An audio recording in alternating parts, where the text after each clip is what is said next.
और अपनी आवाज नीची रख, ऊंची ना रख, लोगों के दरमियान चलते हुए अकड़ और तकब्बुर के साथ ना चल।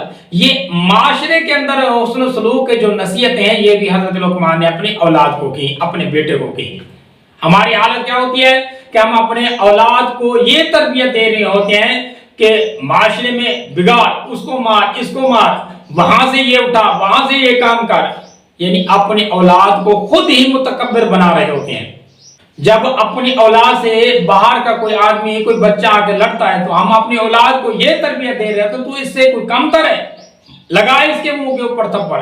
हालांकि होना यूं चाहिए था कि बेटा इनके साथ हुस्न सलूक के साथ मामलात कर और माशरे के अंदर अच्छा बन। तो गोया कि अब हजरत लुकमान ने इस सूरत के अंदर 3 तरह की नसीहतें की। एक अल्लाह के मुतालिक, अल्लाह का तारुफ करवाया, और दूसरा वालिदैन के साथ हुस्न सलूक का हुक्म दिया, और तीसरी नसीहत की कि माशरे के अंदर बेहतरीन शख्स बने और बेहतरीन अच्छा और माशरे का अच्छा एक फर्द बने।